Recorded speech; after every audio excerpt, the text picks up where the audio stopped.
The reason that this is so horrifying is because it's so rare.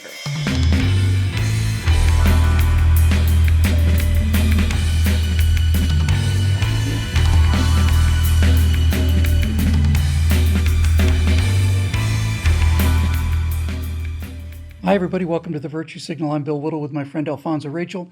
And usually we get to talk about some of these philosophical, metaphysical, theological issues in the abstract sense, but sometimes reality intrudes on our philosophical discussions with an ugly expression of actual fact. Zoe, as you know, as probably everybody knows, there was another shooting, this one involving elementary school kids. I don't know what the last number I heard was 19 killed. It might go higher. The number's not important, obviously, and the name of the person shall never be spoken, and I'm never going to name the people that do this. I don't want to get into the whole how do you prevent mass shooting things, because that's a different topic. What I want to talk about is the whole idea of evil. Does it exist as a metaphysical force? Is it just a function of humans whose wiring has gone bad? Are some people made to do these kind of things, or all of this a result of bad environment, combination of one or two or all three? But it's difficult to imagine anything more cold-blooded than walking into a place and shooting children. And if this is not an evil act, then there is no evil. And so let's talk about that and what it is and why it exists and what do we do about it? Well, there's absolutely evil. I remember, having discourse with folks and trying to say that I'm saying that there is no evil, and which is absolutely not true. I've never said any such thing. What I have said is that people who do evil feel justified. That's the thing about it. And sometimes these people will even know that they're doing evil. It's not even a point of, well, they don't recognize they're doing evil or recognize or see themselves as doing something good or doing something redeeming. There's that too. But there are people who actually know that they're doing evil, but feel justified in doing it. That's why the word of God says, do not repay evil with evil. So what's a justification for a guy that's gunning down children? What do you think he's feeling at that time that justifies the action in his own mind? Because I agree with you that everyone from this guy to Hitler and Stalin and all the rest of them, they obviously have reasons for doing what they're doing. And if we want to get a handle on what it is they're doing, we got to start with why they think they should be doing this.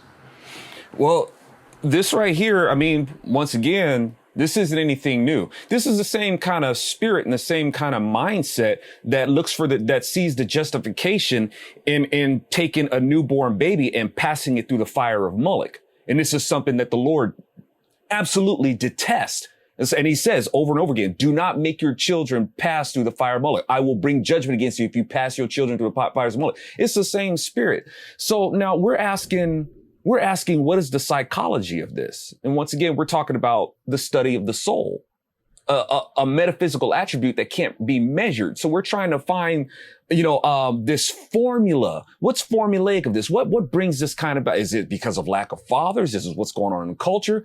The first rebel himself, the first one to bring this kind of, this rebellious behavior was the devil himself. And he had no influence in making him do that. It's like, dude, you got it like really good. That's it, right? That's the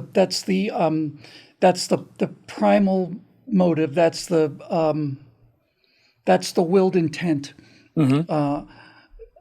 This is something he decided to do in Pride. The case of Satan. I think now we're on to the main mother lode as usual. Mm-hmm. But so how do you think pride figures into this? Well, I know we're speculating. We're not trying to analyze this guy, and we're not talking about this guy in particular.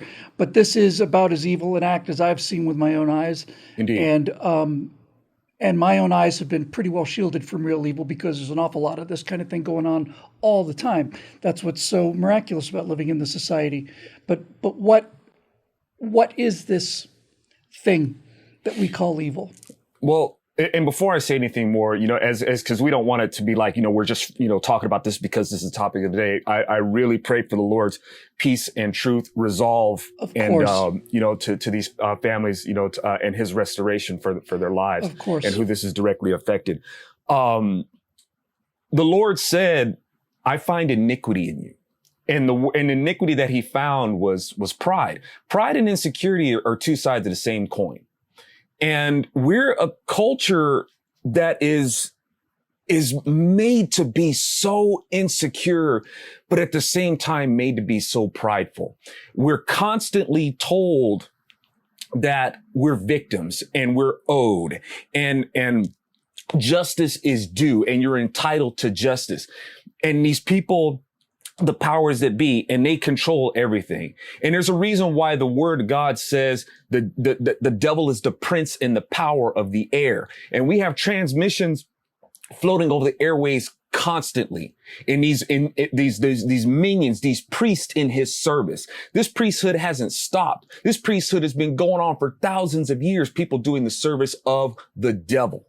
And so in this right here, when you don't have to have some Manchurian candidate mindset or some sort of influential thing. It's going on all the time from school to institutions of higher learning to education, information and, entertainment media, constantly inundating these people with this victim mindset. All they have to do is just sit back and watch and somebody's going to snap. So, and then they want to turn around and say that, we need to do away with guns. Meanwhile, they're posing with their guns, on their billboards and stuff like that. Look how cool I am, but you're very irresponsible if you have a gun. But like I said, Bill, it's this constant pressing of this victim mindset. And which reminds me, and if I could say this really quick, I just saw a piece, somebody was able to release some video of from one of the people who are detained in January 6th. He was able to release a video, and he says one of the things that they're constantly feeding him is Islamic doctrine. Now, what's significant about this? Who's feeding him? The detainers. So at the DC jail, the government, yes, are feeding him Islamic information. And folks, double check. But I've watched this video. And of course it's shaming, white people and how, black people need to be given their credit. And it's a lot of Islamic doctrine. And somehow Islam is like the religion of the black man, even though it's Arabic. But anyway, here's the thing. This is what brings me back to the whole victim mindset of it. In Al-Quran, you can identify with the devil. It's the big difference, right? This victim mentality that has taken over the country. In Islam, the devil says, why? Because God says, I want you to prostrate before Adam. And the devil's like, why should I prostrate before Adam? He's made of clay and I'm made of fire. I'm superior to him. Now we can all identify with that because we're like, yeah, that's not fair. Why should the devil have to prostrate before Adam? Exactly. So you can identify with the person who's being made to be a victim, made to be subject to somebody else who's beneath him. So you can automatically identify that. Whereas the word of God is lets you know automatically, no, the devil is your enemy and he crawls lower than a snake and the dust of the earth he will eat. So the Bible makes this very clear, but it just goes to show that how the culture is really overrun with the victim mentality. Islam is deeper in the culture than people understand. And the word of God tells you right from the get-go, the first description of the devil is that he works in subtleties, right? And he's in everything. So, and people don't see it. And so with this constant feeding into the culture, stoking people's pride, stoking their insecurity, stoking their victim mentality, this thing is constantly pressed. And then people snap. And then people want to, you have these people, especially the politicians, I should say, I shouldn't just say the people, the politicians want to sit back and act like they're surprised and we need to do something about this. Well, there's a lot there. Let's look at this from sort of the progressive point of view. Because there's some merit to their argument. I don't think it's compelling, or I changed my mind. But here's how the argument goes. I've spent an awful lot of my recent years reading about the big narcissists, Stalin, let's say, and Hitler, the two I know the best. And very recently, in the last month or so, I've spent a lot of time, because when I get interested in something, I go as deep as I can go. So I've spent a lot of time in the last month or so dealing with the much smaller scale narcissists who are cut from the exact same cloth. So on one hand, you've got Adolf Hitler and Joseph Stalin, and the other two that I've been reading about are Jim Jones and Charlie Manson. And you said pride and insecurity are basically this different faces of the same coin. And this is one thing that the four of them absolutely had in common, was this constant insecurity, this constant need to show everybody that they were in charge, this constant need to be in charge, and so on. But the one thing that all four of these had in common, this is not a revelation by any means, but this sort of pathological narcissism that doesn't see other people as people, it just doesn't. One thing that the four of them had in common were abusive fathers, really abusive fathers, and essentially raised by single moms. This is not to say that if you're a single mom raising a kid, you're going to create a pathological narcissist who's going to kill 50 million people or 5 or anything. That's not it at all, but it is something they have in common.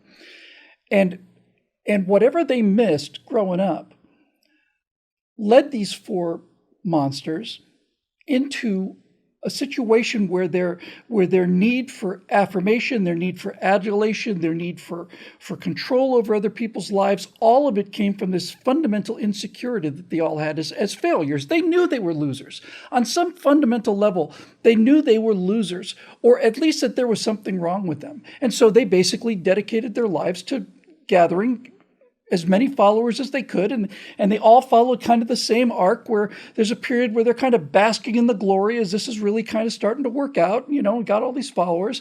And then something happens that makes them realize that they're not going to achieve the unachievable. They're not going to achieve the worldwide domination, respect, that, whatever.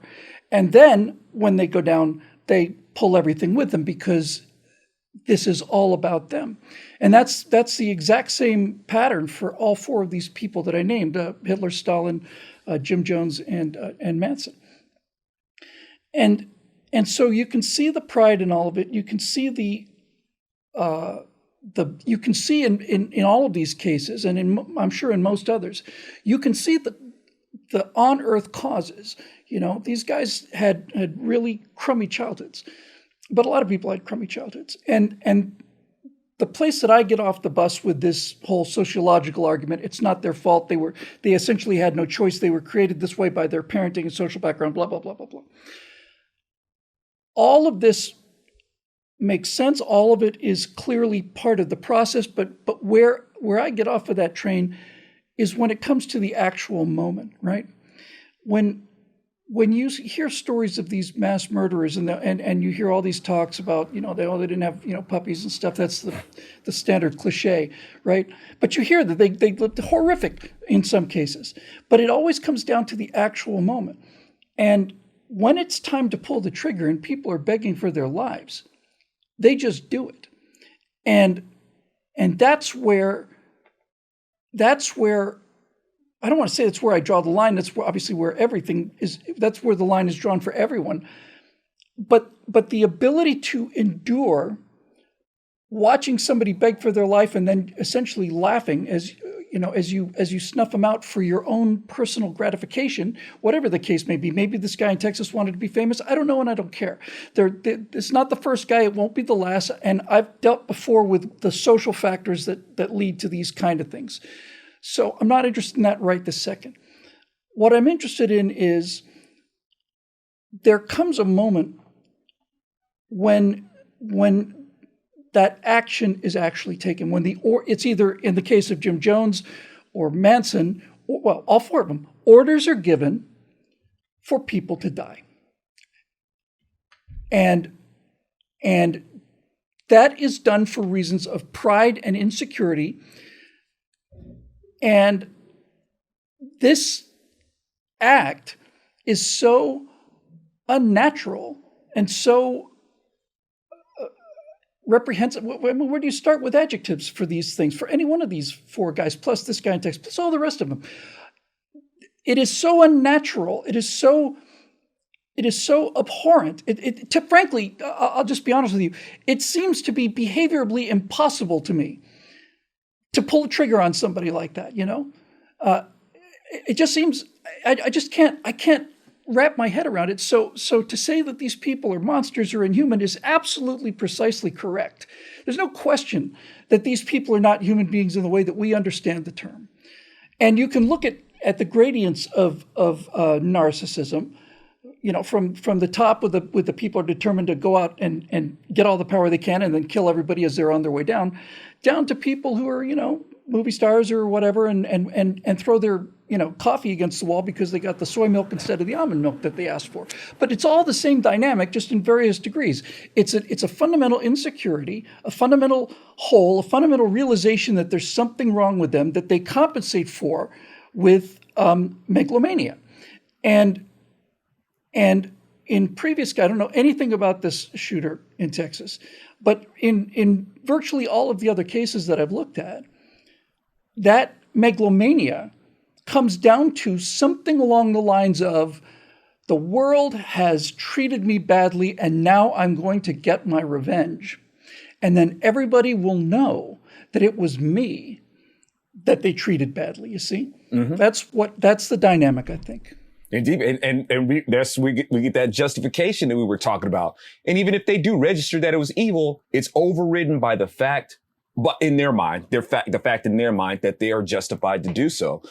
There's a reckoning that has to be that's owed to them, and in the broader scope outside of themselves, like I said, this kind of response is engineered. I mean, the Democrat Party themselves is basically the National Manson family. Okay, his objective, Charles Manson really wanted to start a race war. The murders that he did, he wanted to blame the blacks and start a race war. Democrats That's precisely correct. That's what Democrats are. They're the flipping National Manson family. And Jim Jones himself, a Democrat. He was a communist. He was he said, we are going to commit a revolutionary act by all of us committing suicide. We'll show the world what socialists are made of. And and the entire Jonestown experiment, the entire People's Temple experiment was not Christian at all. He used some Christian elements and some Christian vocabulary, but from the very beginning, from the instant he started, he was saying, this is socialism that we're bringing about. We're going to have to go live in the jungle, and you're going to have to eat, rice with thin gravy, because that's what good socialists do. They do what they're told. And so, all of these factors are in there.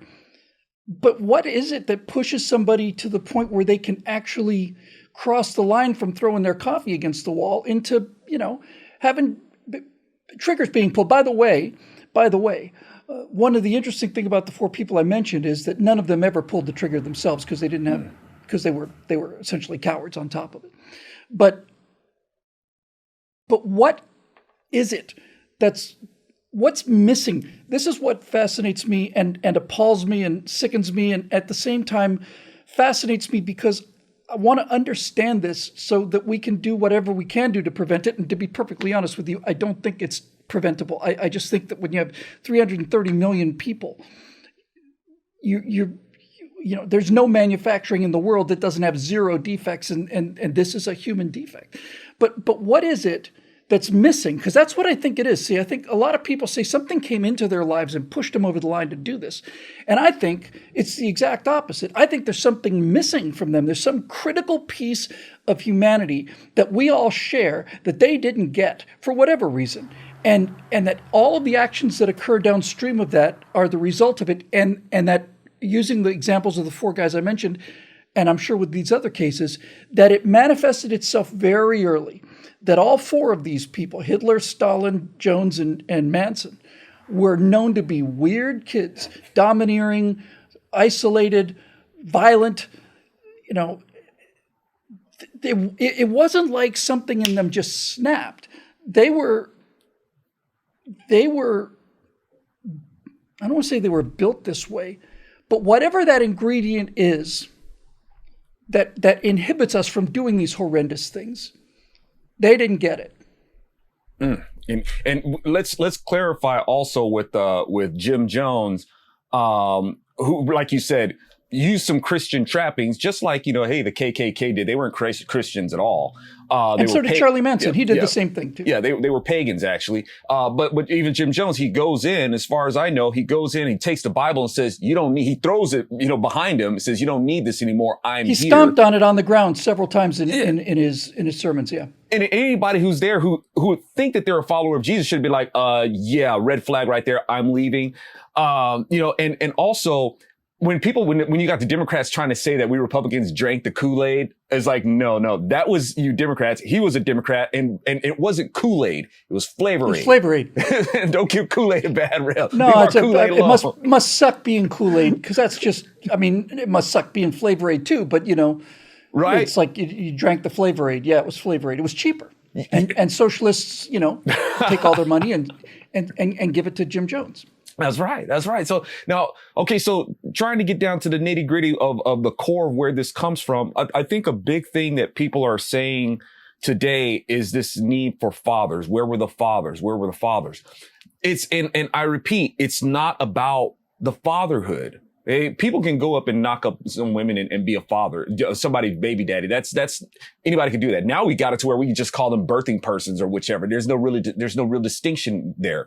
And this is an affront to what the Lord has said about this from the beginning. Look, I made you a man. I made you a woman. I made you. Okay. If you could be fluid and be whichever, there'd be no point in me making a woman. All right. So in God's like, okay, I've established this biological, spiritual truth. Watch him go mess with it. Right. But the thing is, man, once he was made, he was given his assignment, and his assignment was husbandry. That's what's missing.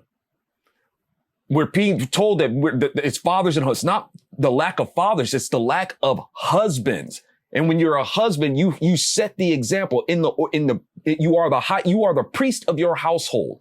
In order of the Lord, you are supposed to husband your household. This is your garden. Tend your garden. That's what a husband does. But we're not doing that. And this is if we're asking what's missing, this is the spiritual key of what we were supposed to be doing. A husband is supposed to, we're supposed to be good. Now, we look at that thing and we think that it's archaic. It's a primitive or something like that. It's like, no, it's actually brilliant. It's like, this is the thing that we've been missing because people keep asking. I've been asked. I asked for a long time. So it's like, what is the thing that we're missing? It's like, oh, there it is. It's been right under our nose the whole time. So, but we have this culture that, like I said, if you don't have that filter, if you don't have that stability built in you, if you don't have that spiritual stability built into you, well, we will be given over to the objectives of this national Manson family. Because things like this, these shootings, people can try to attribute it to whether it's an illegal immigration issue, the person's his nationality, his sexuality, all those kind of things. Driving a wedge between people and making these people these are the victims and these are the victimizers, and it's more and more in the name of diversity is only promoting more division. And this kind of, and we're basically being led by, like a national Jim Jones drinking this Flavor Aid as we're basically suiciding ourselves, with what these people are doing. This stuff is engineered. It's like the culture is actually being made to be a cult. It's like the root word in a culture. Don't ask any questions. The guy in the white lab suit said to, take the shot. So yes. Take it or put the mask on or whatever. Yes. Well, if he says so. Right. It's really the same. It's the beginnings of the same dynamic, which is why so many of us see this kind of behavior and light up like, what? Whoa, you're going to do that just because some guy said it? He said the opposite thing before. And besides, that's not the point. Yes, I'm with you on this. And I think your point about husbandry is absolutely spot on. Because when we talk about, okay, well, they didn't have fathers, what does that mean? Does that mean there was no man in the house? No. And it doesn't mean, although it's often thought of this way. When you think about a good father, I always think of like the opening of the Andy Griffith Show, right? There's Andy Taylor and there's Opie, and they're walking down the path. They're going to go fishing together. Great. That's what a good dad is. But your point about husbandry is it, because what children, especially boys who are much more prone to violence because of how they're built, what boys see is not the fishing trips. What the boy sees on a daily basis is father treating mother with Yes. dignity and respect and kindness and gentleness and being strong and carrying the burden. That's the example that's missing. It wasn't like there was no male in the house, right? It was there was no example of how you treat people. That you're the only people in your life for the beginning of your life when all of these things start they start immediately. The first experience that a healthy baby sees is this one adult and this other adult, and he's going to determine what human value is, not just human behavior, but what is the value of human life based on what he sees these two people or she sees these two people doing, right? And if you have a guy who's a husband, then that's the message. This person is of enormous value, and I'll do anything for this person, including give up my own life. That's how valuable this person is. And it's not something they sit down and say, obviously. It's just in the air. It's just all around them. And just a final point, when you talk about husbandry, many biblical references to shepherds, and shepherds are husbands. They husband the flock, right? And what is it that the good shepherd does? And I'm not talking about specifically about the parable. I mean, if you want to hire a shepherd, what would be the quality that would make that a good shepherd? And it seems to me the quality is that they go to extraordinary trouble, risk of life and limb and death conceivably, to save a single individual lamb, rather than just saying, we got 700. What's the big deal? It's just business losses. It's collateral damage, right? It's that willingness to do whatever it was necessary to get this lost and cherished animal back in the flock where it belongs. And that's what makes a good shepherd. And nobody did that for these people. And you can say that's why they did what they did. But ultimately, I think there's something bigger than that missing from them. And maybe it's that giant hole in them that evil fills and allows these people to become its instrument. Indeed, man. And, speaking of that shepherd looking for that, there's a saying, it may seem ridiculous, when a shepherd, would go looking for that one lamb, unless that lamb is you. It may seem crazy that he would do that. But, when we talk about husbands and these things, and the word says, do not provoke your children to wrath, raise them up in the instruction of the Lord. Now, you're going to have this example, fathers and mothers. And in this culture, when we're talking about victims, we're made to feel like we can't talk about those things because, hey, not every household has, a nuclear family, right? Maybe they're raised by a single mother and you don't want to hurt their feelings. And unfortunately, there's going to be complications either way. I guess somebody's toes are maybe getting stepped on, but one of them has more redeeming value than the other. So it can't always be this fairness and trying to be politically correct and all that sort of stuff. There's a bigger picture that's bigger than any of us, just like you said. But like I said, people are given over to this PC narrative where you just can't talk about these things because not everybody has that. And I said, it causes big problems, but it gets down to this. There is a solution to it. People are asking for the solution. There is a solution. The problem is the pride of getting over it, because everybody, you got to have all these ideas and finger waving and all that sort of stuff. And people having their philosophies, people having their perspectives on what we should do about this. There is one actual solution. Unfortunately, people are going to argue about that solution too. So it's one of those things that when we look at these things in the natural, these arguments, man, they've been going on for a long time. Long time. These kind of atrocities have been going on for a long time. And the solution of it has always been the Lord himself.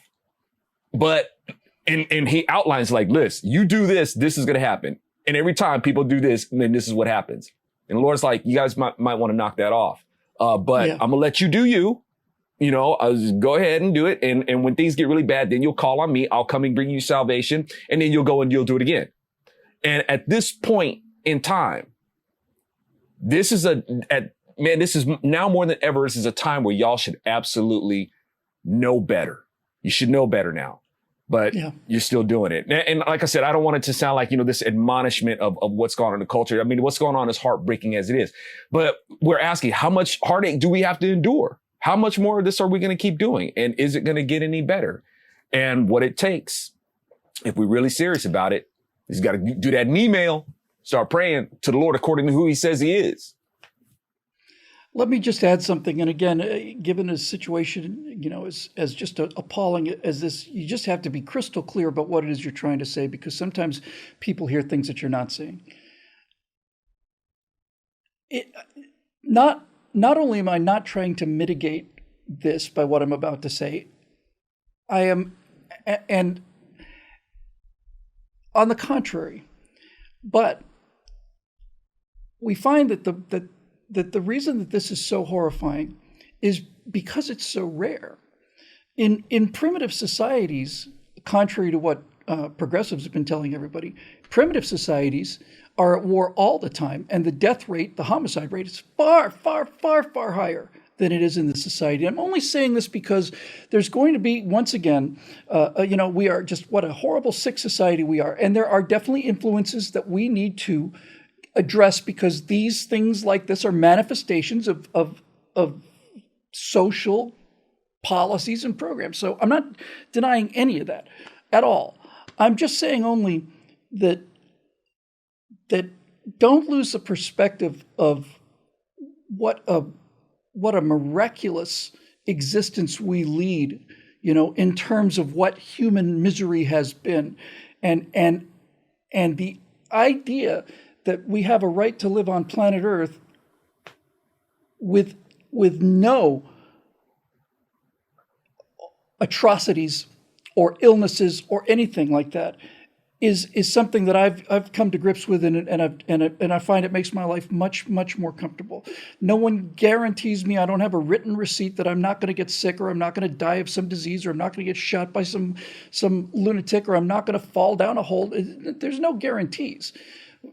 All we have is a society that is really, honestly, I'm looking at history and I'm looking around the world. It's pretty much as good as it's been. It may not be as good as it can get, but it's as good as it is so far.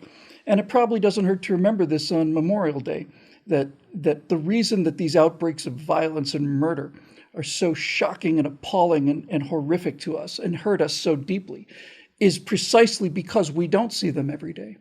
And the people who gave their lives to make sure that we lived in a society like that, the people who went to hell so the rest of us could stay at Disneyland, deserve the credit for this. And that thought's never far from my mind, and I know it's not far from Zoe's either.